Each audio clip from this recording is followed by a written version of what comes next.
All right. So just want to let everybody know that it's pretty cool. Last Tuesday, I flew to Dallas and was interviewed. All Yeah. right. So back to you, Joe. Thank you.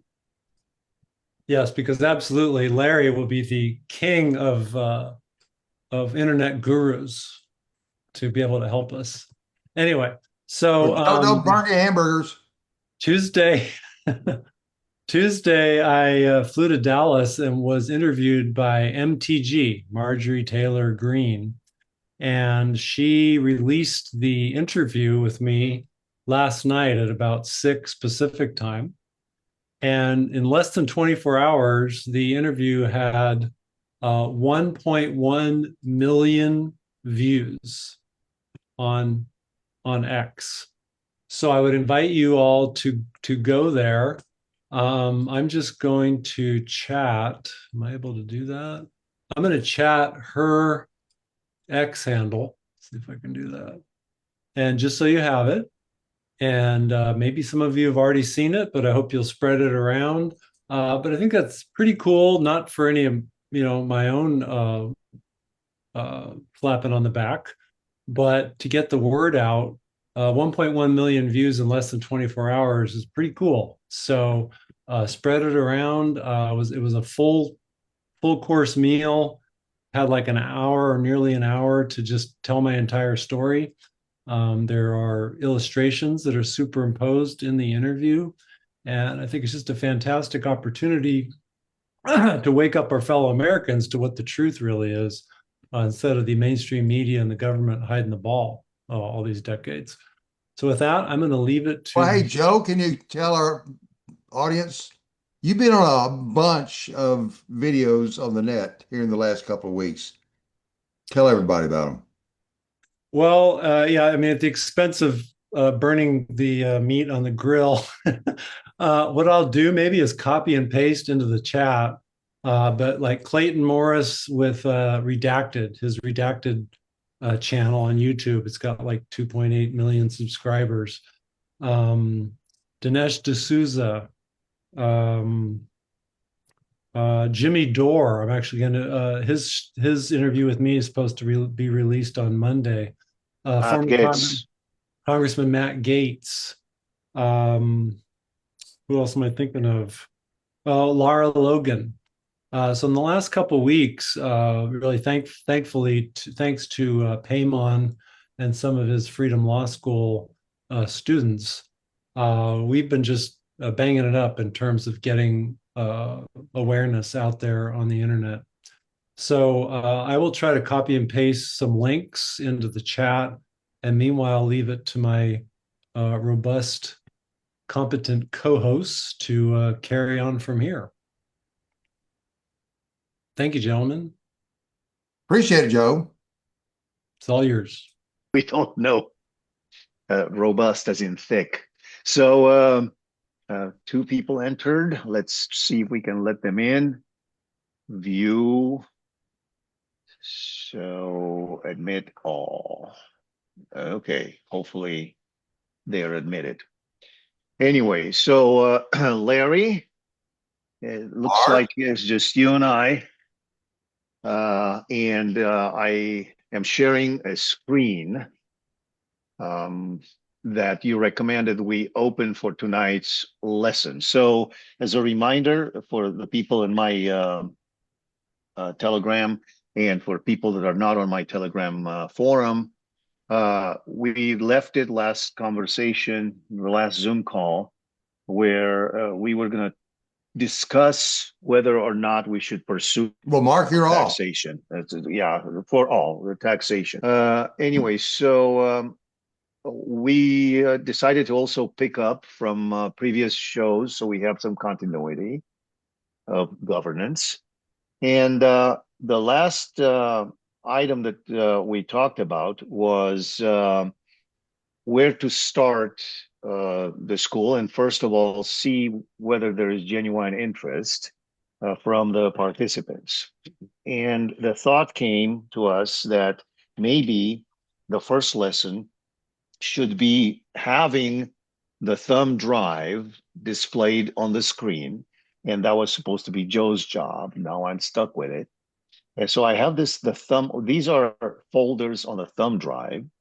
And through the lesson, Larry is going to guide us how to understand the thumb drive. But before we approach the thumb drive, we thought it would probably be appropriate to establish some kind of a hierarchy of understanding taxation. Where is it positioned in the hierarchy of law in this country? Because if the first law that has any merit for taxation purposes would be the Constitution, then we should start with the Constitution, then move on to the constitutional taxation. What's the role of Congress? What kind of laws can they pass as far as taxes go? And then what follows after taxes? What after the statutes are passed? Who does the ball go to? Where's the Treasury Secretary in this whole scheme? Where's the IRS? What's the hierarchy of all these organizations and peoples in our lives? Does that sound right, Larry? Well, yeah, I think we need a historical background too. Good.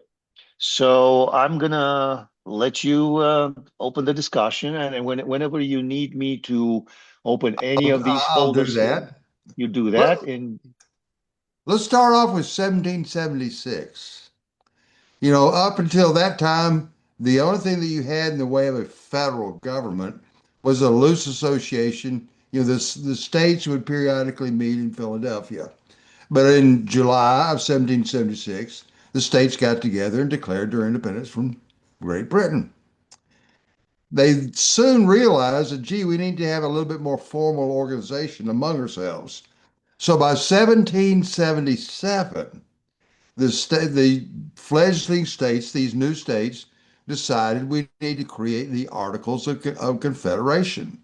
Now, at that time, the power of taxation in this country was in the hands solely of the states. The what quote United States of America, the Congress of the United States, had absolutely no power of taxation.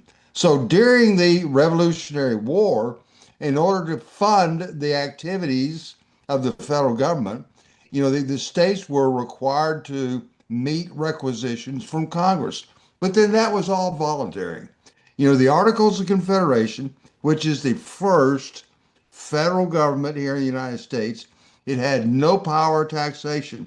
And of course, one of the tricks that they used at that time, as is typical during wars, just like the Civil War, they used paper money. Paper money is that great thief. So the Articles of Confederation Congress gave no power of taxation to the federal government. So the Congress of the United States used paper notes, promises to pay, to primarily finance the Revolutionary War. You've all heard that expression, not worth a continental. And that's the reason why, you know, the federal government not having any power of taxation, you know, those notes soon, you know, were everywhere and they became worthless.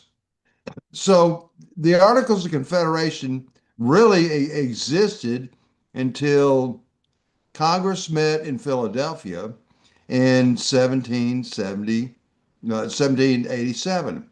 That's when Congress got together and said, "Hey, look, we're existing under the Articles of Confederation right now, but we need a better form of government." So the states got together in Philadelphia, and they had this convention. And on September the 17th, 1787, that Articles of Confederation, that Congress, that Philadelphia Convention, sent to Congress a proposed new constitution. Now, over the next several years, the states considered this work of the Philadelphia Convention, and ultimately the states approved the Constitution of the United States. Now, for the first time, the Congress of the United States had a power taxation under the Constitution. However, there was a need for there to be an apportionment of the taxing powers between the states and the federal government. At that time, the states had the power of direct taxation. Direct taxation chiefly is exemplified by a tax on real property. That is the power of direct taxation. And since that was the primary source of revenue for the states, the Congress of the United States was given a very limited power to use the power of direct taxation, and that was subject to the rule of apportionment. And Congress was left with the primary tax source, indirect taxes, excises, duties, and imposts. And those had to be imposed by the rule of uniformity. Now, that's kind of a real quick description of how the Constitution was drafted and how the powers of taxation were apportioned between the states. The states were to have the power of direct taxation, and Uncle Sam, the federal government, was to have a power of indirect taxation. And the rule required to impose the indirect taxes was they had to be uniform. Now, does anybody, while we're here at this stage, I would like to know if anybody's got a question about that because we're going to move on kind of quickly to move up into the income tax. I Anybody? do. I do. I think Okay, that Claire. I don't think people really understand what excises, duties, and imposts are. So can we have a definition of those? Well, duties, that's, if you really get into the history of taxation at the federal level, the Congress of the United States, when it started off, they're the indirect taxes imposed upon chiefly on commodities. Duties are taxes imposed upon the importation of drugs and of commodities into the country. Excises, the first excise tax that Congress passed was imposed in 1790 on booze.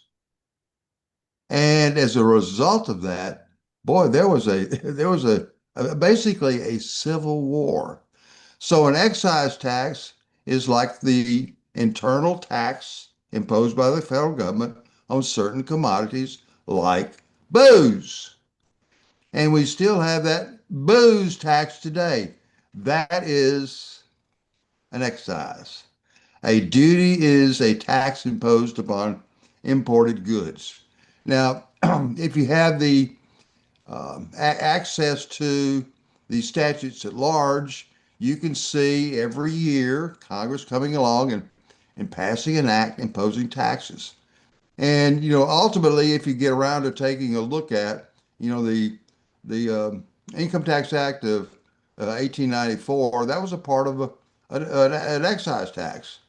And if you take a look at the Income Tax Act in 1913,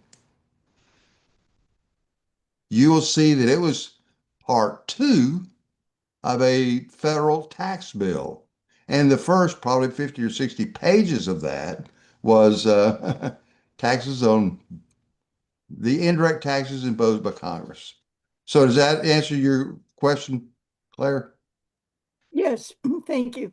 And we can ultimately if we get around to studying specific tax acts, these old income tax acts like 1894, 1913, those were part of an overall tax bill.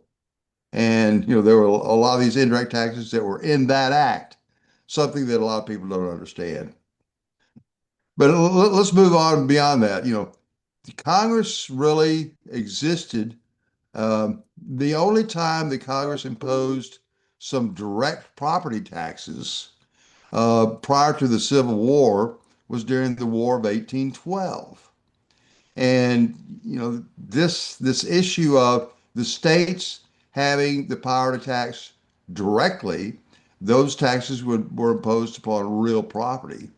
And so Congress comes along with the War of 1812 and imposes some direct taxes, and they were on property. So the citizens at that time, like to finance the War of 1812, they were paying not only the state tax, but they were also paying a federal tax in order to finance the War of 1812. Now let's come up to the Civil War. Before that time, the federal government had never imposed an income tax. But in 1861, Congress comes along and does impose an income tax. And throughout the Civil War, all the way up until about the 1870s, that tax was in effect. But there was really never any challenge to the constitutionality of the Civil War Income Tax Act imposed by Congress. That didn't happen until 1894. In 1894, Congress comes along and passed an income tax. At that time, this is one of the reasons why there was an effort to impose an income tax. Congress was existing off these excise taxes, and there was a thing known as a protective tariff. And a tariff is a tax imposed upon imported goods. And Congress would say, like for sugar, Congress would impose a tax on imported sugar and make it high enough so that domestic producers of sugar could push their price up to just below what imported sugar would cost, which would include the tax. And so that was called the protective tariff. And as a result of the protective tariff, the American people were seeing, a lot of wealthy people. They were getting wealthy because of the tax scheme of the federal government.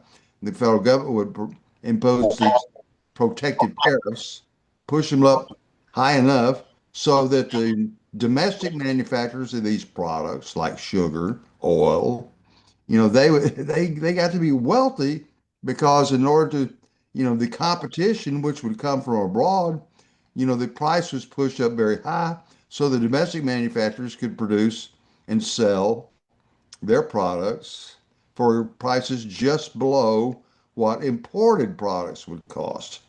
And so that's one of the reasons why in 1893, 1894, the American people were wanting something other than the tax scheme as existed at the time. So that's one of the reasons why Congress came along and imposed an income tax. But immediately, there was a challenge made to the constitutionality of the 1894 income tax. That went to the United States Supreme Court. The Supreme Court held in 1894 and again on rehearing in 1895, held that income tax act to be unconstitutional. Why did they hold it to be unconstitutional? Well, remember, direct taxes have to be apportioned. And the Supreme Court made the determination. Now, this is a very long opinion, all these are between 150 and 200 pages. So it's quite kind of a task if you want to read that decision. But the Supreme Court said, well, gee, income is property. And in order for Congress to tax directly a product, a thing, it has to be done by a direct apportioned tax. And since the 1894 Income Tax Act was not apportioned, the Supreme Court found it to be unconstitutional. Now, as a result of this decision, there was an effort made, those that were wanting an income tax at the federal level, they realized, well, gee, the only way we could get it is by means of an amendment to the United States Constitution. So by 1909, now I'll tell you, if you want to know more about this issue of the ratification of the 16th Amendment, in 1984, a man from the Chicago area, South Holland, Bill Benson, traveled to all the states in the continental United States to acquire documents related to how each state ratified the 16th Amendment. He got those documents and got them certified so they could be used in court. And as a result of that research effort, Bill Benson wrote a book, 2 books, The Law That Never Was, volumes 1 and 2. Now, if you want to know more about how each state acted upon, allegedly ratified the 16th Amendment, we make available Bill Benson died several years ago. The book is no longer in print, but I was given years ago PDF copies of Bill Benson's book. So if you want those, we can make those available to you. So if you're interested in that issue, you need to read Bill Benson's book, which explains how each of the states in the 48 continental United States, how each state ratified the 16th Amendment. You need to read the book, The Law That Never Was. But now let's move beyond the question of the ratification of the 16th Amendment. In 1909, Congress proposes an amendment to the Constitution, which ultimately becomes the 16th Amendment. And by Joe's birthday in 1913, Secretary of State Philander Knox declared that the 16th Amendment had been ratified. Now, after the 16th Amendment was allegedly ratified, then Congress comes along and passes the first Income Tax Act under the 16th Amendment. And that happened in October of 1913. Well, no sooner had Congress enacted the 1913 income tax than another challenge was made. Now, Mark, tell us what you know about that case. I have no idea. You have no idea about the Brewshaver case? No. I'm gonna let it tonight. Okay, Tonight, you're the star tonight. Okay, well, hey, is this beneficial to people that know nothing about this, to know something about the history, the foundation of the federal income tax? Absolutely. I think it is, but you keep on going. You're the professor tonight. The 1913 income tax imposed by Congress in the fall of 1913 was attacked by Frank Brewshaver in his lawsuit against the Union Pacific Railroad. And ultimately, that case made its way to the United States Supreme Court. And there were not only his case, but there were about 3 or 4 others that the Supreme Court took at the same time. They all involved the issue of, even with the 16th Amendment, there's still some real constitutional problems regarding a federal income tax. So by February of 1916, after Congress had imposed the first Income Tax Act under the 16th Amendment in the fall of 1913, by January 1916, the Supreme Court is rolling with decisions in the cases challenging the constitutionality of the federal income tax, even under the 16th Amendment. So what the Supreme Court said, the attack on the 16th Amendment was, even with the 16th Amendment, it's still a direct income tax. And since this Income Tax Act isn't apportioned as required by the Constitution, it's still unconstitutional. But this time the Supreme Court says, well, what the 16th Amendment does, it allows the federal income, when you take a look at the words, Congress shall have the power to lay and collect taxes on incomes from whatever source derived, without apportionment among the several states, and without regard to any census or enumeration. So when you sit there and take a look at what the 16th Amendment says, it says income taxes are not required to be, subject to the rules of direct taxes. And so that's what the Supreme Court held. So when you ask people in government what makes the federal income tax constitutional today, they will point you to the 16th Amendment.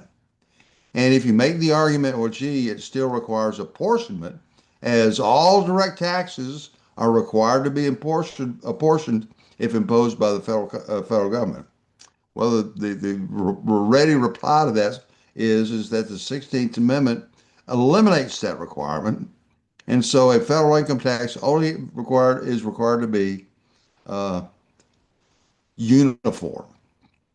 And so there we are. We've had a real quick, in 25 minutes, we've had a quick summary of the constitutional foundation for the federal income tax. Now, with that in mind, I want to get into the history of all the federal income tax acts since that time. But if anybody has a question Now would be the time to bring it up if you want to ask some question about the Constitutional Foundation. Larry, I think that although government relies on the word apportionment, I think in the 16th Amendment, the key word is income, because income is not everything that comes in. Well, that's a separate issue. What is income? There's a lot of material. There's a lot of things you can say and discuss regarding the statutory foundation, what the acts of Congress say about income, what the regulations say about income. And so you can have a separate, you know, there's a whole separate field of inquiry regarding just the issue of what is income. But, right now, what I'd like to do is just kind of, for the people that are attending this meeting, show them, introduce to them, this broad foundation so that they understand, well, gee, there's an issue regarding the constitutional foundation for the income tax. And then once you get beyond that, then you need to get into the legislation and the regulations. So since nobody's got a question, let me move on to the tax acts. I'm sorry. So Oh, Jen? yes, can I ask a quick question? Sure.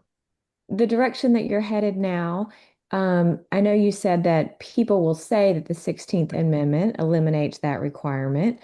Are you going to get into why you don't believe it does? Or are you saying, is that what you're getting into next? Or are you saying Well, that's for I another don't think my call? personal opinion about that issue is real important. I think where I would like to see new people that are getting into the tax issue, where they need to go is what I have produced a flash drive that has the tax acts and the regulations on it. And I think for people like if you're wanting to get into the tax issue, getting beyond, these issues of, any existing constitutional arguments, I think are not as important as these statutory issues and regulatory issues. And so that's where I would like to head for the rest of the program, rather than getting into where you're leading. Is that satisfactory? Sure. Yep. Okay. I make a comment real quick. Go ahead, Mark. All right. So we were going to discuss whether statutes are more relevant for taxation or regulations are more Well, that's for that's that's taxation. that's my next field of discussion. Perfect. Okay. Now, that's the reason why I brought this flash drive. I think it's real important, and I have this over on my website. And there's a lot of information still over on some other websites. John Rowland's Constitution.org website. I would like to, make available to anybody that attends these meetings that we're having, you can get a flash drive. Now, that flash drive, what I have done, I put this together, 25 years ago. It one of the people need to take a look at, there's a series of tax acts since the ratification of the 16th Amendment. There was the 1913 Act, the 1916 Act, and 1917, Revenue Act of 1919, the Revenue Act of 1918, adopted in 1919, then 21, 24, 26, 28, 32, 34, 36, 38 acts during those years. And I think it's real important for people to be able to look at those actual acts of Congress.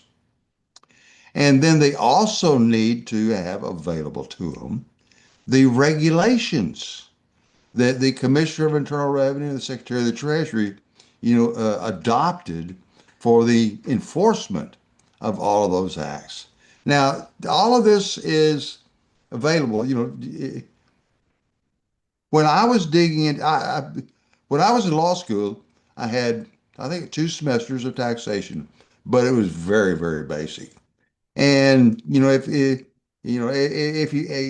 talk to the lawyers after the walk to their last exam on taxation, they would say, hey, I'm not going to get into this issue at all during my professional career. And that's the reason why there were these pointy-headed law students.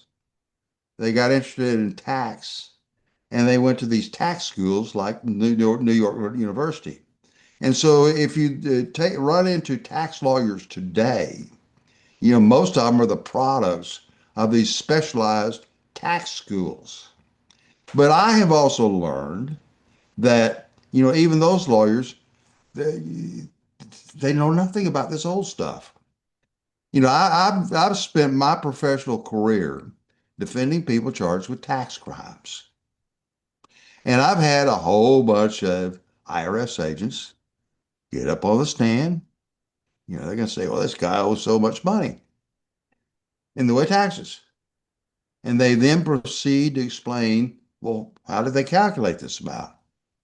And then in cross-examination of these IRS witnesses, I have found, whoa, what do they do in order to learn about taxes? Well, they just go to these schools where they learn by reading tax manuals, tax booklets. Do they get into a study of tax laws? No, they don't. And I have found that tax lawyers, tax accountants, people in the tax industry that don't work for the IRS, people that work for the IRS, there is just a void in understanding anything about the actual laws that relate to the income tax. So that's the reason why, 20 years ago, 25 years ago, I made available, I converted to text all of the old tax acts. Now, a lot of people who have never looked at the original, the stuff that's published in the Federal Register, they'll look at my conversion and say, oh, they'll think that's the original. No, that's a text conversion. That's how well my text conversion looks like the original act that you'll take a look at in the statutes at large. So what I have made available to the American public is both the PDF of the statutes at large as well as my text conversion of all the old tax acts. That is the 1913 Act, the 1916, 1917, Revenue Act of 1918 adopted by Congress in 1919, Revenue Act of 21, 24, 26, 28, 32, 34, 36, 38. Plus the regulations that the Secretary of the Treasury and the Commissioner of Internal Revenue adopted to implement those acts. Now, one of the things that Mark wanted me to explain is, well, what are regulations? Before we go to Sure. regulations, can everybody see the screen and my cursor moving? I can see the folders, but I can't see the cursor moving. Great. Okay, no problem. Can I ask a question before we go on much further? Sure. Larry, you may not remember me. I've met you and Joe many times through the years. I used to teach the class down at Brave New Books on Sundays down there. Oh, yeah, in Austin. Yeah. In Austin, yeah. This is Eddie? Yes. Oh, all right, Eddie. Hi. So my question would be, before we get too far down the road on this, is how many people that are in this meeting are actually not familiar with everything Larry's talked about up to this point? Because I've been at this since day one when we the people first handed out that blue folder in Washington, D.C. on day one when all this stuff started. And so everything Larry's talked about, I've known for a long time. Is there anybody else in here that's not at least more than passively familiar with this? Because I just want to be upfront that the whole reason I came was because you guys put out the message you were looking for ways to fight back against the employers and things like that on how to resolve I think this it's real issue. important. But And in order, can I explain this? Oh, yes, I yes. think it's real important for people to have access to this stuff, and that's one of the reasons why we're making it available. Oh, I agree. I'm not arguing that at all. I'm just saying, as far as going back and rehashing the whole history of it, is there anyone that's here in the meeting that doesn't know any of this stuff to any well enough to actually be cognizant of what he's talking about? Nan has her hand. Yeah, that's me. I'm brand new, so I just got Joe's book, Investigating the Federal Income Tax. I got up to page 30, but I signed up on the website, and that's how I'm here. But this is great, guys. And I'm finding like the links to Larry's website. I posted it in the chat, and I've also posted other links in the chat to try to help people along. Well, I've seen some notes. Nelda wrote one. She'd like for me to go, hey, because I don't know exactly what people want, and I don't know what people actually know. That's the reason why I'm getting into this. But ultimately, what I'd like to know before we end this program, and even if we have to go past the hour, I would like to know from our members that are attending this meeting, what do they think it's going to take in order for to get someplace. Personally, I think it's important for the people that are playing some role in making a decision about how we're going to do something about the income tax. I think it's for the people that are involved in that type of a decision, they need to be conversant with this background. One of the things I have found is over the decades is people without any foundation, legal foundation of this, they're basically just rolling around like a loose ship in a storm, untethered. And, one of the things I think is real important, I have seen, being involved with the tax movement for decades, I have just seen people, follow one guru, one promoter after another. And all the promoters do is they're selling some exit program. And I've spent a career defending the people that were in that group that got attacked by the IRS. And my personal opinion is that there's a real need for us to begin the process. There's a need for litigation. And I think that there's a real need for us to reach a decision about what area it is we need to attack on. And my personal opinion is, I think it needs to be the withholding taxes. Now, I heard a voice offering a comment. Was it Tal? That was Eddie again. Okay. Yeah, I've thought about this for a long time too. From the amount of time I've spent in this and dealing with it, what I have found is that the first two steps in getting the income tax issue wrong is the person themselves not knowing what the law is, and the employer who misapplies it to force them into signing documents they shouldn't be signing. That's always the first place it starts, because the IRS can't get a hold of you unless someone is misreporting your tax status to them to put a target on your back.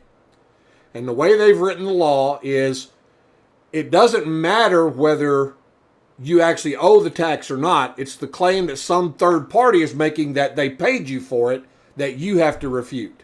And that becomes a problem. Yeah. So the first thing off the bat in my mind is, one, we give the information to the employer up front. Now, true, that may mean initially you don't get the job, but let's say you've been working at this employer for several years and you filled out the paperwork, but now you want to rescind that paperwork and withdraw that documentation that allows them to treat you like an employed alien in this country. Once they're made aware of the law, they cannot claim plausible deniability and continuing to withhold from your check under the law, because they have to have authorization from you to do that. If you withdraw that authorization and they start to terminate you because you withdrew it, why is that not an act of discrimination on a national basis? They are now discriminating against American citizens, requiring them to participate in a program that doesn't apply to them in order to secure their employment. Why is it also not fraud by conversion? They are taking your private money and, without your consent, turning it over to the federal government and claiming that you actually owed it to them without one legal bit of proof to support it. There's a couple of issues right up front with that, directly with the employer. There's no law in this country that requires an American citizen to have or give a Social Security number to be employed. There never has been. But companies have made it a policy to make the reporting requirements to the IRS simplified for the corporation, even though that is not compliant with the law. They then use that misrepresentation of what the law is to secure information they then use against you by assuming your identity to report you as a taxable entity that doesn't legally exist under the tax code, thus making you subject to a tax you never had to pay in the first place. 99.9% of this begins with the person's ignorance of the law and the employer's ignorance of the law, and the combination of those two things going to the IRS. Now, that's my opinion. Is it I appreciate taxation your by opinion. deceit? Is it taxation by deceit? It's always been taxation by deceit, but the question is, what's the trigger for the deceit? Is it your ignorance of the law, which is your fault? Or is it your employers for refusing to acknowledge the law and do what it requires because it makes their job easier? Well, hey, Eddie, can you point to some specific section in either the law or the regulations that list who's subject to withholding? No, everything depends upon definition of terminology. But it's there. It's there. Well, it's a U.S. person. No. It's real specific, just like the list of people who are required to file returns. It's there. Well, granted, It's who's subject to withholding. It's there in black and white for anybody. Once you see, but it takes some study. It requires at least a working knowledge of what I've got displayed here on the screen. However, a real problem exists in this movement.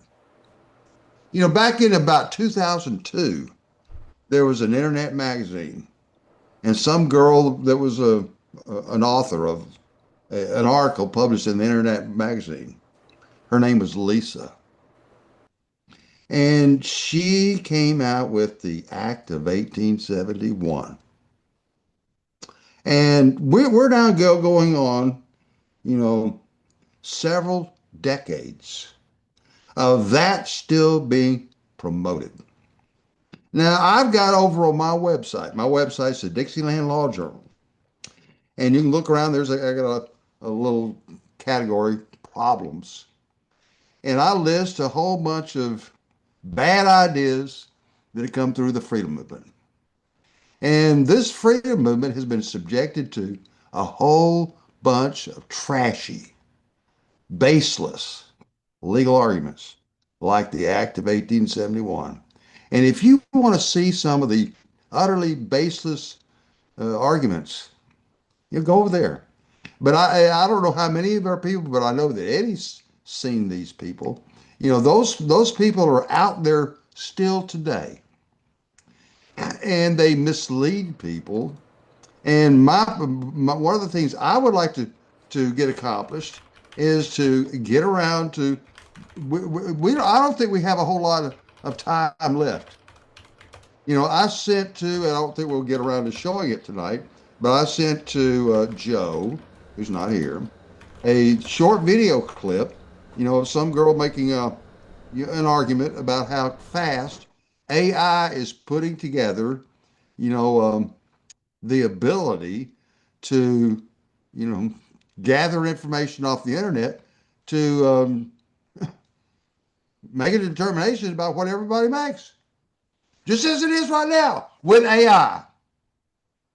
And so we've got AI right around the corner, and it's going to be a real problem, and it's going to strengthen the tax boys.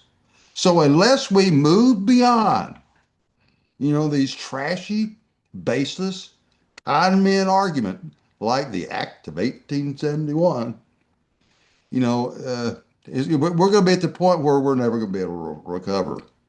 Now, Tapster, would you have any disagreement with what I've just said? I'm just waiting on somebody to hang, Larry. I'm just waiting on somebody to hang. What do we do? Am I wrong or? Well, no, you're right? not. I mean, when you say, "Hey, is it listed?"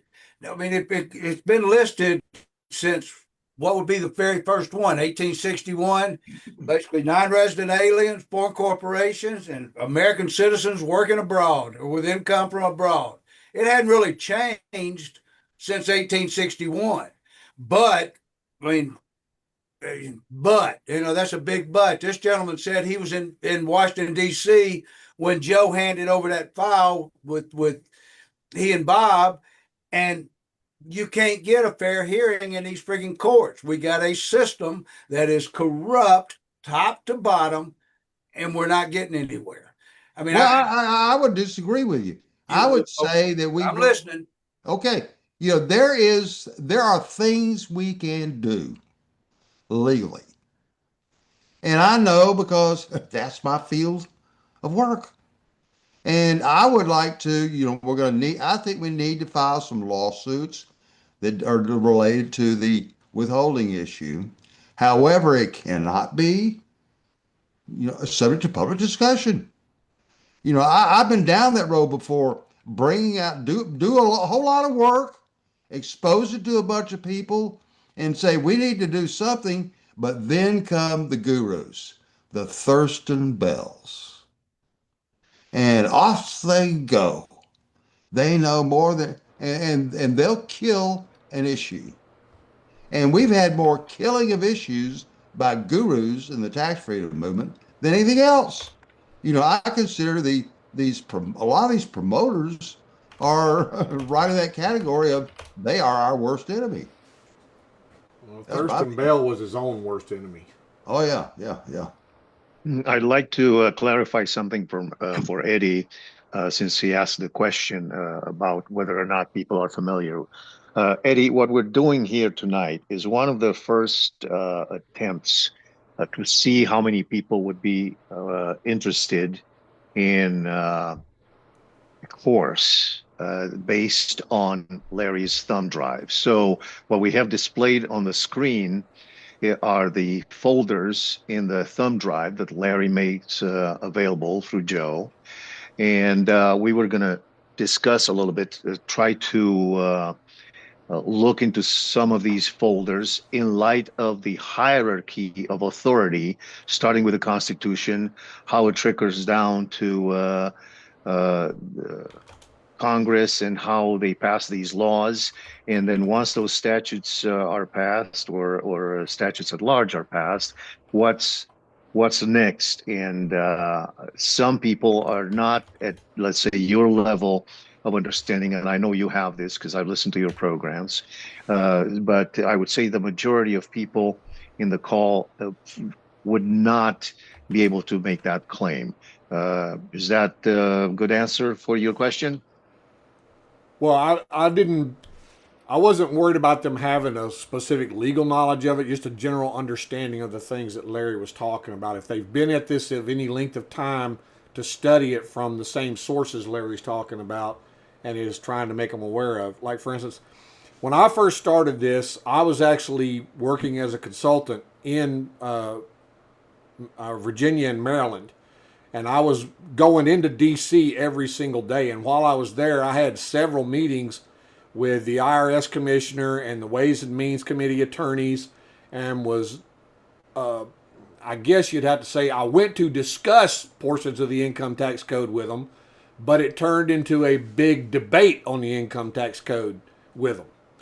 Right. They were not happy with me. They were threatening me up and down by the time I left, but what they weren't able to do was to argue me to a standstill and prove me wrong. And that just pissed them off even worse. And, and that ends up being the fight, basically. People Right. looking at the code and start arguing the code. And to me, I call that playing from their sandbox. And I use that expression because when you're in that sandbox, you're presumed to be that sandbox, and you're going to acquire that stench, and you're not going to win from within the sandbox. So Larry's approach is going outside the sandbox, looking at the statutes and the regulations. And you already most likely know that for tax purposes, regulations rule. And the Right. regulations are actually more powerful for the arguments that Larry is prepared to put together. Yeah, and that's what I was the- actually arguing with these guys. I was Right. arguing the USC and the CFR with them.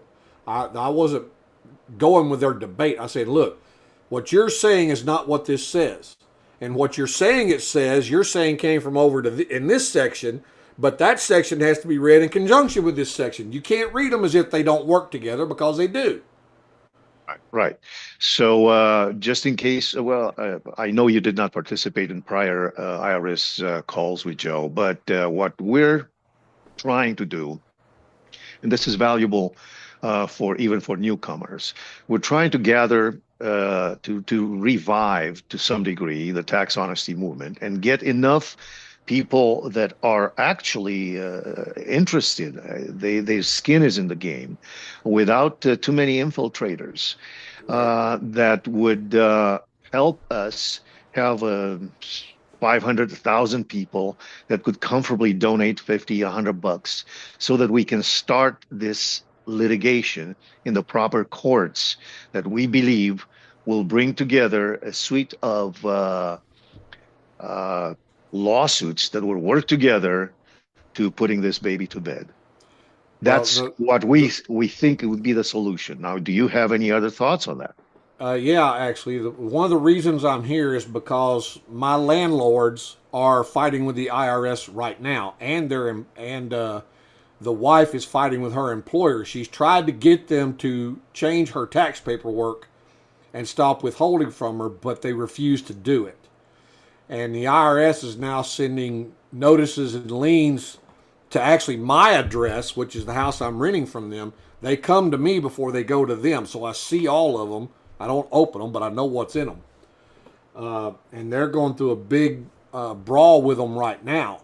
This is in Texas, right? Yes, it's in Dallas. And the IRS is constantly trying to freeze their bank accounts, seize their assets. And so far, I've managed to point them in the right direction to say, okay, use this statute and this statute and this statute, challenge what they did, and see what happens. And so far, the IRS hasn't been able to hang on to them long enough to get them into a court. They always has the IRS assessed some taxes against them? Yes. Oh, okay.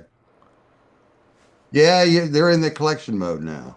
Right. And they're trying to put liens on everything and all that stuff, and I keep trying to help them fight back against that. But the point being that this goes to the issue of them attempting to correct the tax paperwork and the employer refusing to accept it because the employer is substituting their policies for law. Is that something we might be interested in getting involved in, Larry, since it's Texas? Well, yeah. My personal conclusion is about this litigation. It needs to be in carefully planned places, carefully planned situations, so that we have the best environment for getting a favorable decision. Where I'm headed is, I think we need some litigation in states where there's no state income tax. And Texas doesn't have one. That's a good point. Yeah, I realize that.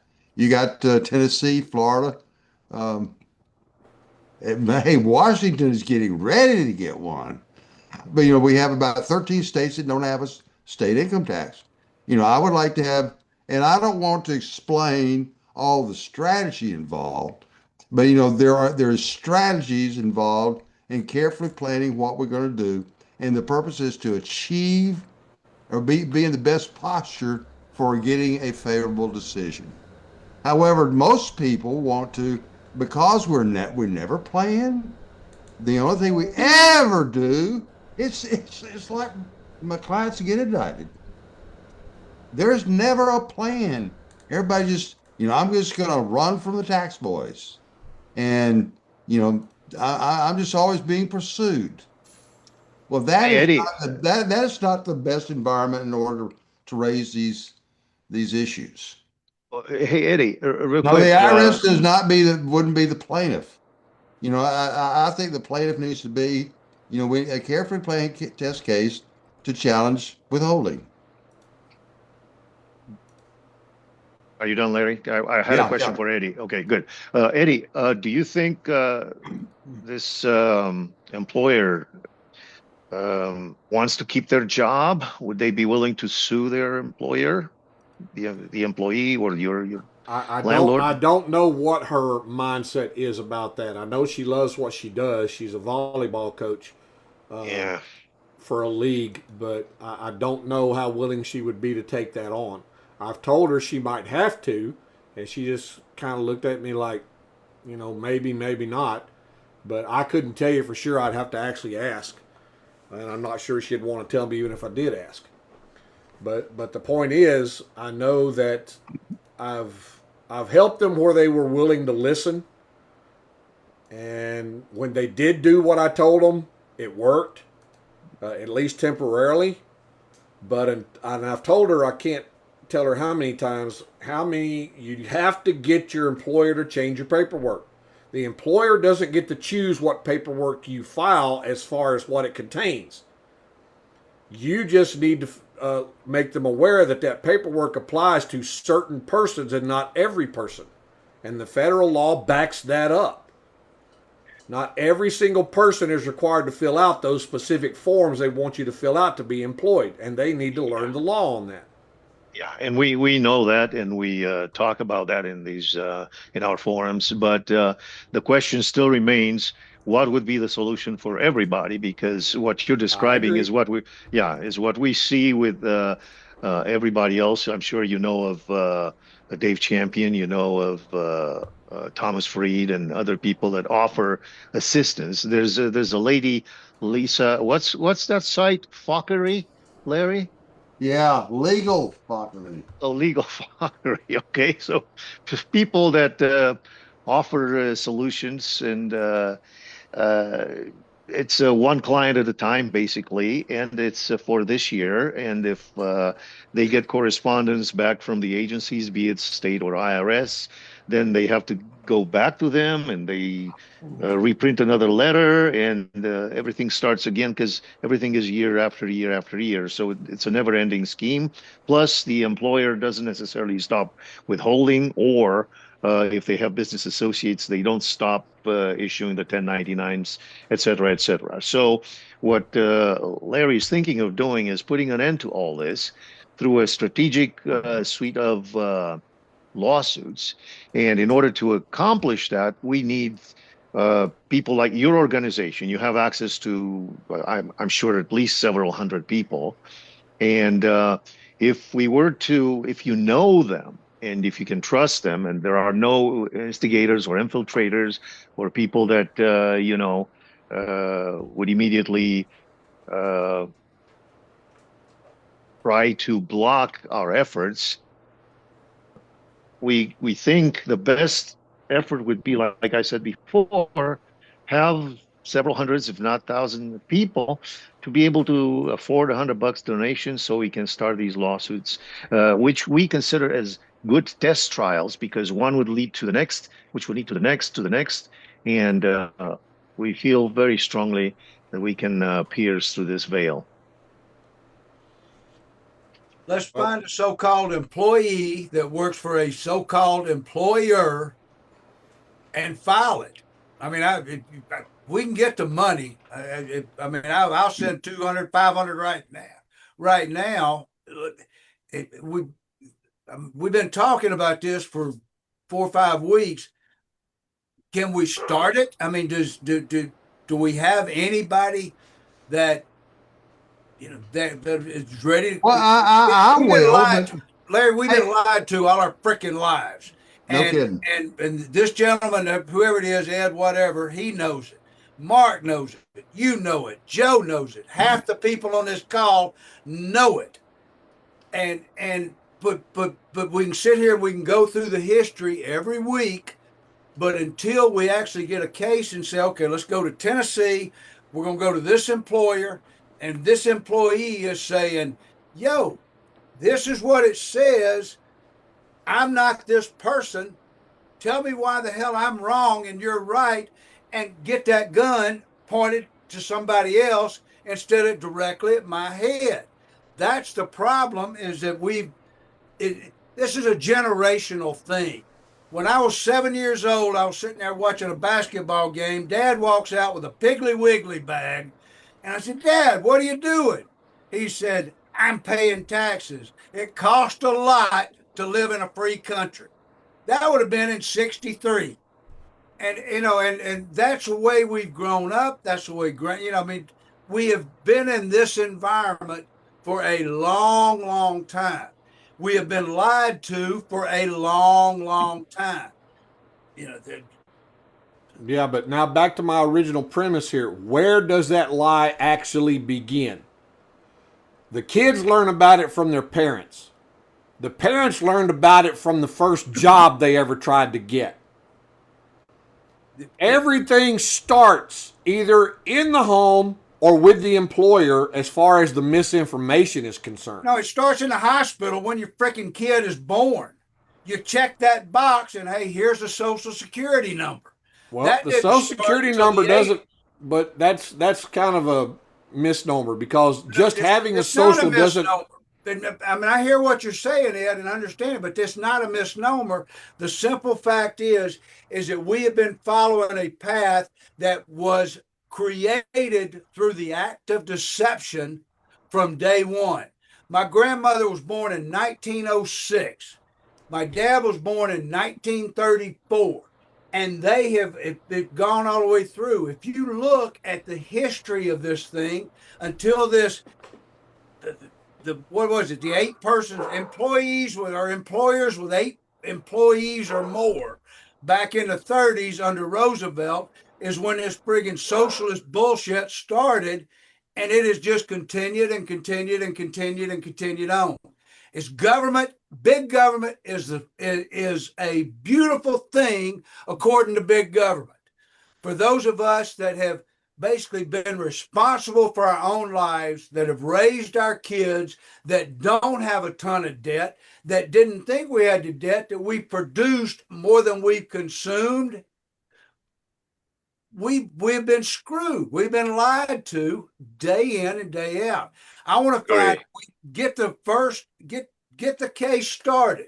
I don't care. Well, you just picked up what Jen is saying. I like what she's saying. She just posted. I don't know if you guys read this. What is first, the case or the funds?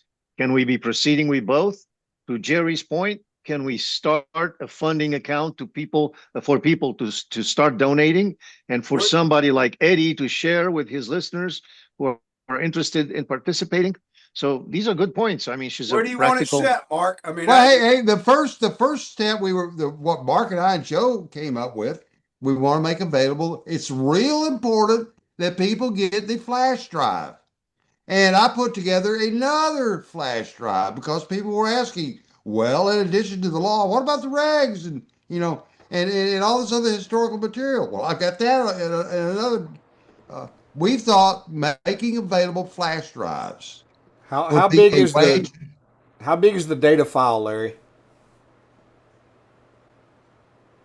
675 megabytes for the thumb drive, for the Okay. first thumb, the one that's on this on the screen right now. Okay, if you want to share that, then I can put it on my public Google Drive. I've got a Google Drive that my class shares that hundreds of thousands of people go to every single day to get documents and videos out of. Okay, we can share that, but that goes through Joe. So we have an arrangement. In order for us to raise funds, we've been trying to raise funds towards this this noble goal. And thus far, to answer your question directly, to put it bluntly and delicately, we don't have the money yet to get things started, and that should answer Jen's suggestion as well. So last episode, we kind of thought that $25,000 would be the first step, the first lawsuit to get us started in the right direction. We need a certain strategic approach. Once we win that, then that would be wind beneath our wings for the next one. And then people would gain the confidence to go on to the next step of donations.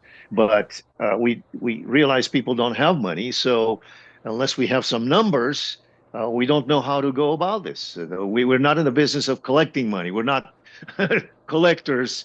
So how do we go about that? We Has have the anybody idea of how to do- considered hitting up Elon Musk? This might be something right up his alley at wanting to fund it. Well, what we have to share has to be rather discreet. It can't be public because it would get infiltrated.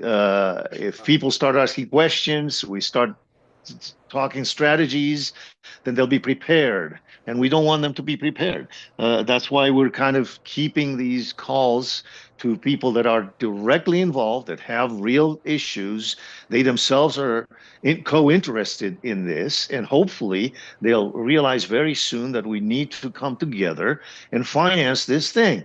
That's basically been the idea from the get-go. The reason for the lessons is because people don't know whether or not this is the thing to do. And they get a letter in the mail, CP59. How do I respond to this? And we understand the urgency, but we don't have time. We can't do that. We can't take one client at a time. That's for Thomas Fried. That's for Dave Champion, etc. We want to do the lawsuits because if we prevail in these lawsuits, which we believe we will, it will solve it for everybody overnight. Well, once we get some victories in court, then, even if it's just a few, then you can lay it out. And then once we get the safety of a victory, then the legal argument can be exposed. And I think once we get to that spot, when the legal argument is laid out and people can see in black and white how we've been screwed, I think that'll bring about a revolution. I hope so. And Larry, I'm thinking we're getting ready to kind of close this, but you mentioned the 1861 Act and you mentioned direct taxation and a couple other things with that old act. Can I ask you, do you have any opinions on how we got Arlington Cemetery? Arlington Cemetery, well, hey, look, I'm a Southern boy. You realize? I know it, Mr. Custis. So go ahead. Don't let me. Okay. And there was even a Supreme Court case. Yep, I'm looking at it right now. Oh, okay, good enough. U.S. v. Lee. So, Yep. I have to be kind of careful because I'm a Southern boy. We do things different down here in the South. Sure. And I'm just my mother raised a Southern gentleman, and I try to be that way. But then again, when I got involved with the tax movement, where I met the nasty people were Yankees. So I hate to be as blunt as that, but that's just the way I feel. Can I interject one more time? I'm sorry, I turned my speaker off and I wasn't going to interrupt. I live up here with these Yankees nowadays, and you know what I told them early on? Is that when you talk like this, they don't expect a whole heck of a lot, so you can get away with frickin' murder. But anyway, go ahead. You continue with your thing on Arlington. Well, there was a Supreme Court case. The Supreme Court case dealing with this issue is under my research file of what is the limits of delegated authority. And, this issue of the seizure of Robert E. Lee's estate for Arlington Cemetery, that's an issue. Am I hitting close to what you were wanting me to talk about? Dead nuts on. How we got Arlington? Because the feds took it from Robert E. Lee's family, from basically Martha Washington's progeny after the Civil War. I mean, they buried a bunch of Union soldiers around the Arlington home of Martin Luther King, of Robert E. Lee. And that is how we got Arlington Cemetery, is because of the tax laws identified in 1861 saying all these states owe this amount of money, and if you don't pay it, we're going to take your property. What, am I wrong in that? But that's the way I read it. Well, there wasn't a direct tax imposed during the Civil War. There was a direct tax. There was. Section 8 of August 5th, 1861. There is a direct tax of $20 million be paid annually upon the United States. Page 295 of Statute at Large 012. I'm sorry, but I'm looking at it, Larry. Oh, okay, I had good it enough. pulled Right. up. I had it pulled up when you were Okay. Well, just so we don't confuse people here, that direct tax was on individuals or on the states? No, it's on the states. Here it is. I got it. That needs to This- be stated. That needs to be Section stated. 8, be it further enacted that a direct tax of 20 millions of dollars be and is hereby annually laid upon the United States, and the same shall be and is hereby apportioned by the states respectively in manner following: to the state of Maine, $428,826; to the state of New Hampshire, $218,460 and 2/3 dollars. That would be 66 cents. So For us. there's no relationship there to the personal individual income tax, right? No. That's in a separate section. That's section 8 is the direct tax of the law of August 5th, 1861. The income tax is section 49 of the law of August 5th, 1861. Completely separate. This goes, I Right. mean, you can go back and you can go to the War of 1812. It shows direct tax. I mean, the Constitution's pretty clear. This whole thing is very, very freaking clear. The problem is people have had guns pointed to their heads for freaking since World War II. I mean, since you can go to Roosevelt, you can go to World War II, you can go to Bretton Woods, paying the interest on the debt. It goes back. I mean, Larry's got the right idea. We'll fund it. I'll send $200 tonight if we got someplace to send it, and we get a bunch of people to send $200 tonight and get this whole friggin' process started. Because I mean, time's running out. I Well, agree, but Jen is suggesting that she fears we're losing an opportunity by not having a way for Eddie to share a way for people to donate on Joe's website. The PayPal or credit card links do not work, she says.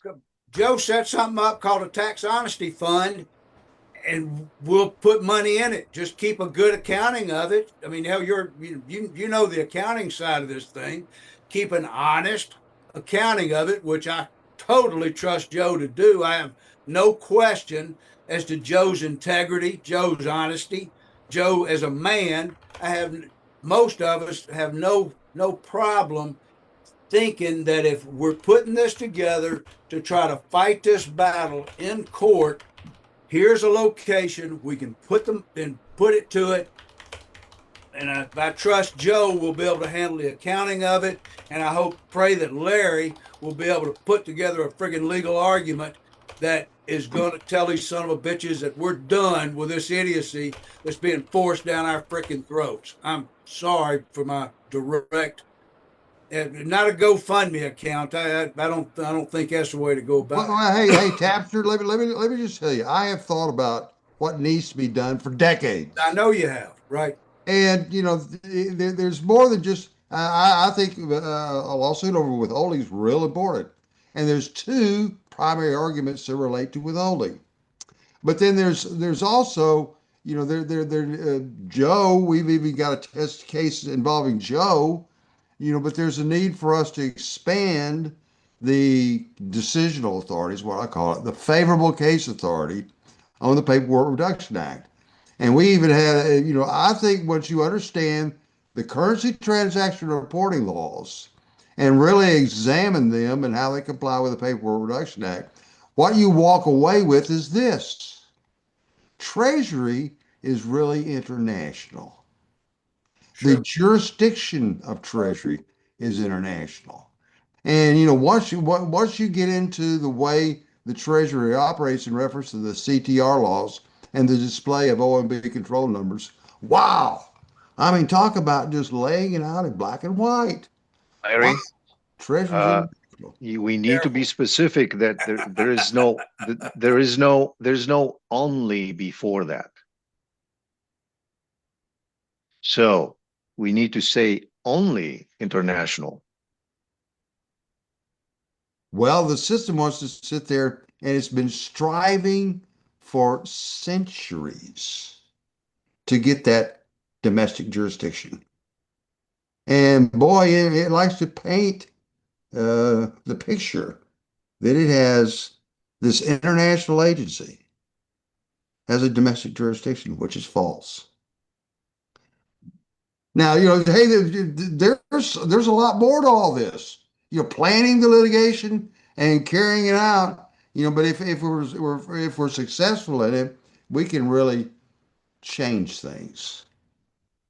Well, in that case, sounds like maybe we should put more time and effort into getting this collection going on uh, harmoniously with Joe, and have a specific and special account so everybody is clear where the funds are going. Because it's one thing if they go towards the thumb drive, one thing if they go towards his book, and a different thing if they go towards litigation. And they should be like a litigation account. Somebody suggested we go GoFundMe, but we were against that because that means opening up to public access, and we don't know who could come in through Yeah, no kidding. that window.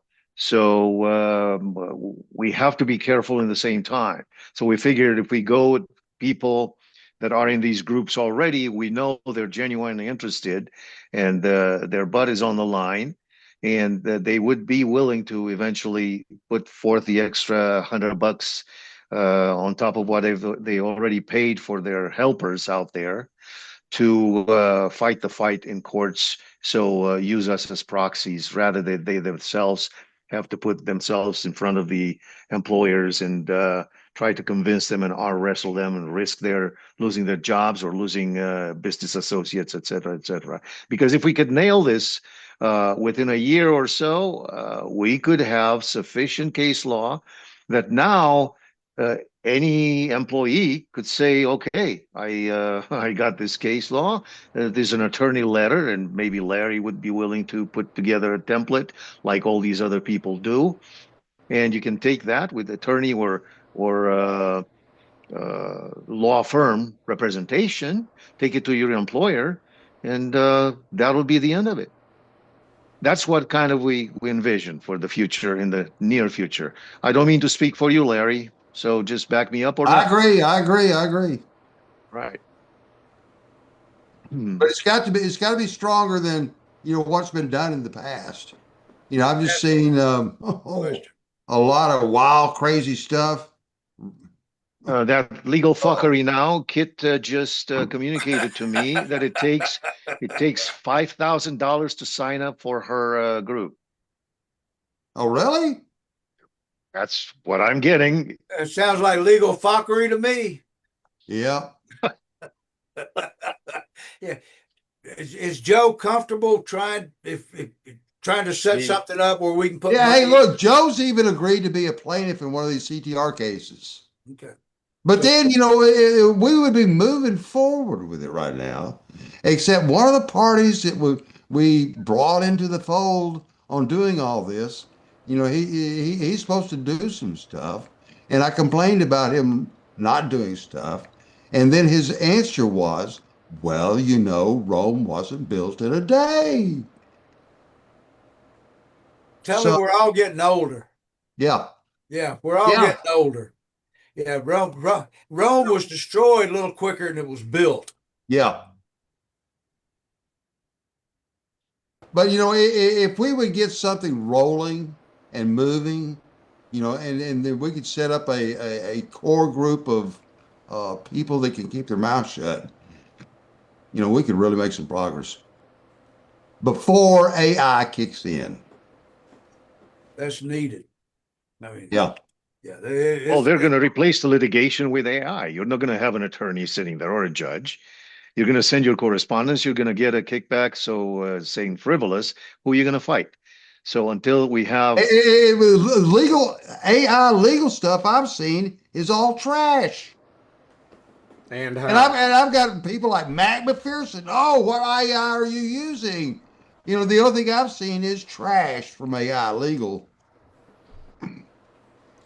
Yeah, in order Really to get the bad. AI to produce anything useful, you literally have to write an instructional program on what you want to do and exactly how you want to do it.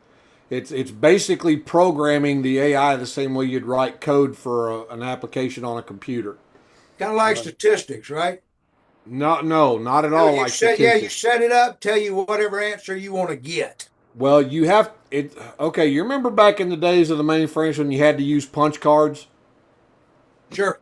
Okay, if those punch cards were out of sequence, weren't punched in the right place, didn't do everything exactly right, the computer would screw up the output Sure. every single time. Every time. Well, that's the problem with AI. AI operates in basically the same way.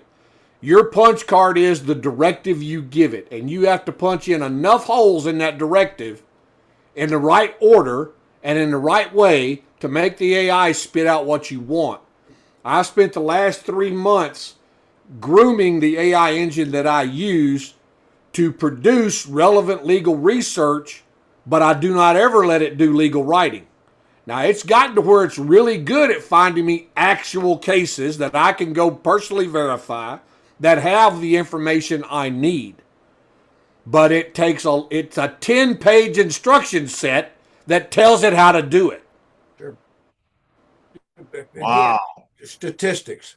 They How don't need- many members do you have, Eddie? How many members do you have access to? And would you be willing to say send a few this way? Well, I guess that depends on what you're referring to as members. Right now, Well, whatever you think. the only thing I do right now on a regular basis is my legal self-help class on Thursday nights, and I've only got 5 or 6 people in that.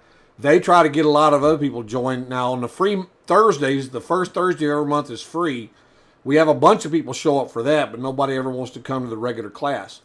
And I haven't been able to do the radio show since I moved to Dallas because even though I'm on fiber, my internet connection is highly unreliable, especially for some reason on Monday nights when my show actually is.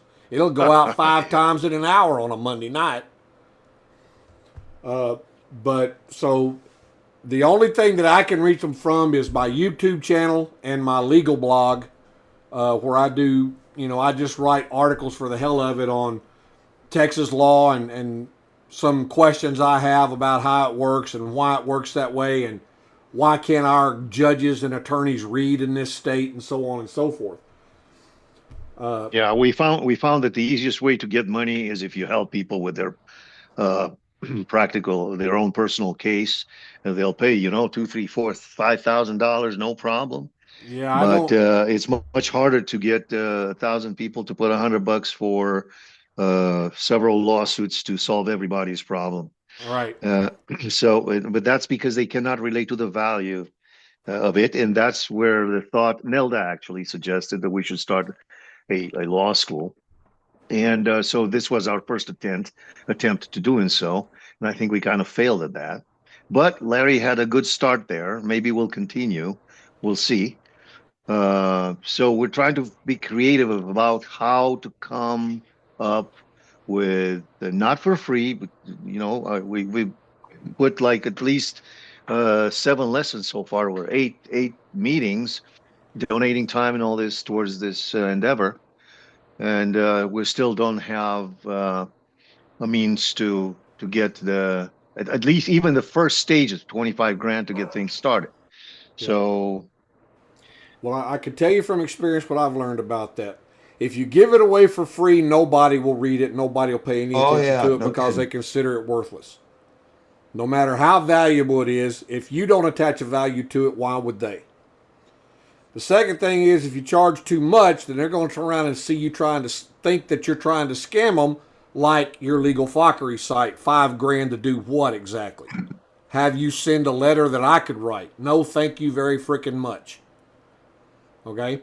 So that's your problems that you got to overcome in people's minds, because, I have a tough time getting them to understand that $80 a month is $20 a class. Less than that when there's 5 classes in a month.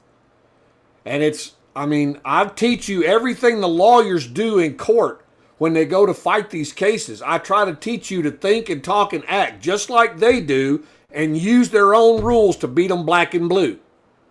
because everything you need to win is always right there in your damn hands. You just have to learn how to find it and use it. And that's what I try to teach people to do. But even getting them to spend $80 a month to go to a class, a lot of them won't do it, no matter how beneficial it is to them. So you got a hard row to hoe on that, and I feel for you, because right now everybody's broke. Nobody can see the forest for the trees, so they don't see the benefit of being the one to fight this case, because they're worrying about having the job they've got, much less losing it because they're fighting them over it. That's the problem. Could I say something, or can you hear me? Yeah. We can hear you. I'm friends with Eddie, and we're glad that he's on tonight.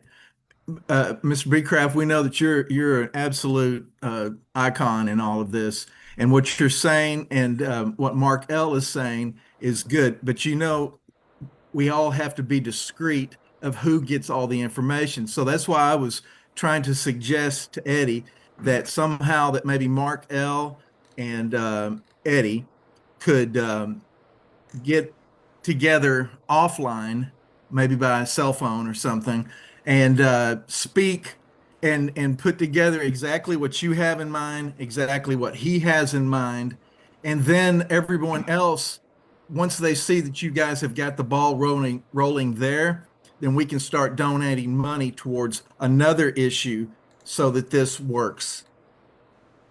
Does that make sense? Yeah. Well, that's what I And want. Diana's chiming in too. That's what I want to see Mark and Eddie, if they could get together. The reason why I'm not including you is because you're an attorney and you're off, Yeah, no, I don't need to.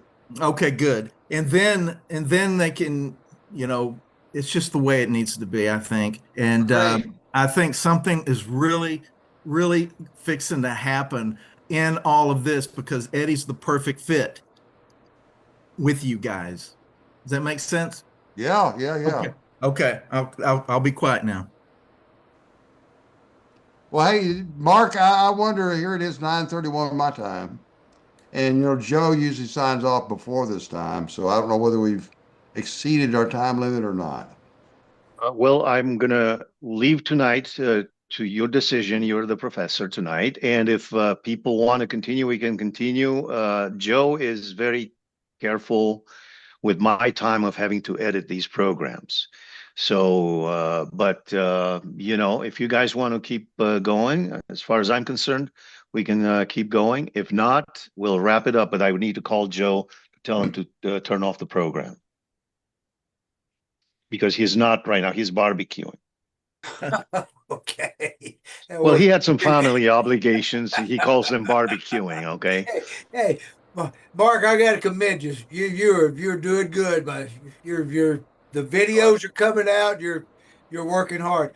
Larry, just real quick, can you in something in the future? I don't know if it's worthwhile, but going back to salaries of officers, going back to government employees back in the 1862 laws and everything else. Could you address that at some point in the future? I'd kind of like to understand. Well, yeah.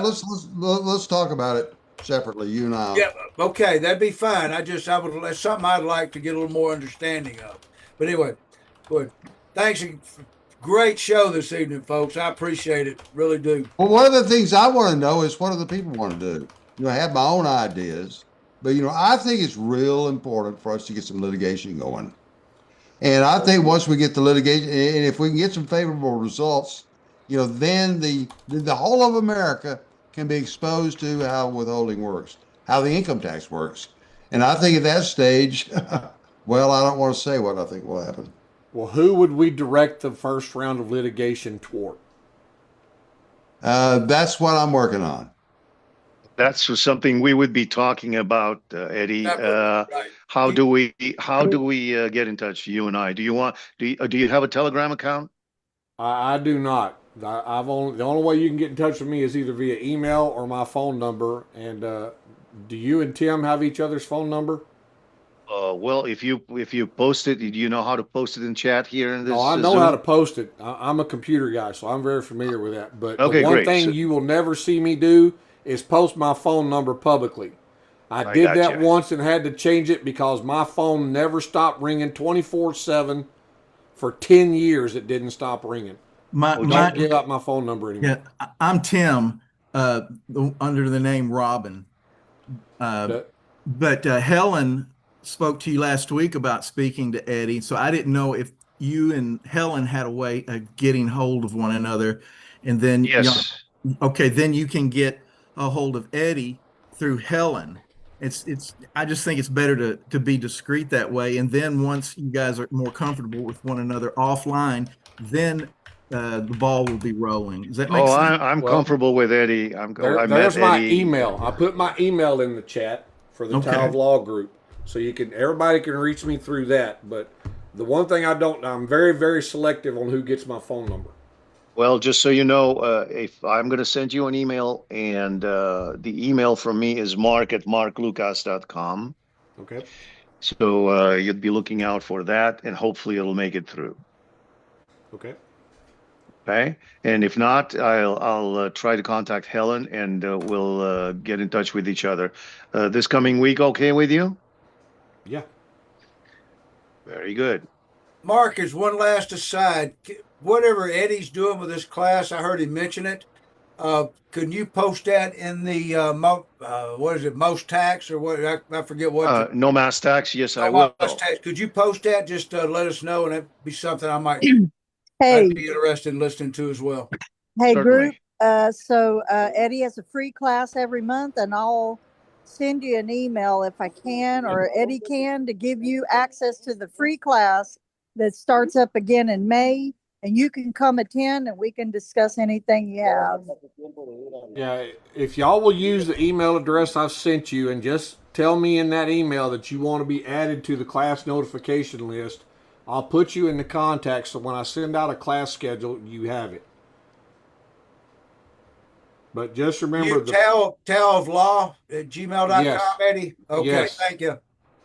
Hey, Eddie's I think class is most there's a successful. question that was just asked about how does Eddie's class differ from payments? because I don't teach income tax in my class. I teach legal self-help. I teach you how to go to court and be your own attorney. Yeah. And I So- teach you how to read and understand statutes and how to critically think and analyze them to come up with a legal argument. I used to be a paralegal for an attorney, and I had to go sit in court with him and tell him what the hell to say because he didn't know. I was the one that knew all the statutes by heart and had to tell him how to argue them when we got to court. As a class member, I can say Tao of Law means exactly what it means. The Tao of Law. And it is rough. There's nothing easy about it, but you learn. And each time I go into court, I feel a bit more confident that I can stand up for myself and advocate for myself and others similarly situated. And I don't back down. So there you go. That's good. And I will tell everybody, if you want to come to the class, great. Number one, when I'm in class, I am not a nice guy. And I'm not going to be a nice guy. I'm going to treat you the same way these people in these courts treat you. You screw up, I'm going to take advantage of it, and I'm going to call you out on it. The goal here is to make you tough enough to withstand what they throw at you to try to confuse you and irritate you and make you lose focus so that they can't. So I'm much harder on you than they're going to be, but trust me, they're not going to be nice to you. And they're going to pull every dirty trick in the book they can while they're smiling in your face. The reason they can do that is because they control the currency, and they control the courts through all this fake currency. And that's one of the issues that Larry has been trying to get through to us. Why it's so important. They don't like me because I take a lot of that currency away from them. I managed to cost the city of Austin $1.7 million in revenue one year from traffic tickets alone. That cost you three incarcerations, didn't it? No, actually, they never Oh. arrested me for anything. Oh, okay. They tried to kick me out of the courthouse and bar me from it, but that didn't work either. Sounds Well, hey, good, Eddie. It's 9:40 my time, and Joe usually cuts us off long before now. So I'd like to see everybody that attended tonight show up next week. Well, that's a hard to make commitment, Count Larry. me People in. have lives. Yeah. Count me in. I'll Count be me in. All right. Yep. Great. I'll be back next week. It's a good talk. Good to See y'all see- next week. See you all Appreciate your next week. time, everybody. Just hit leave and you'll be gone. there. Thank you very much. Great discussion. Right. Have a good night. Thank you.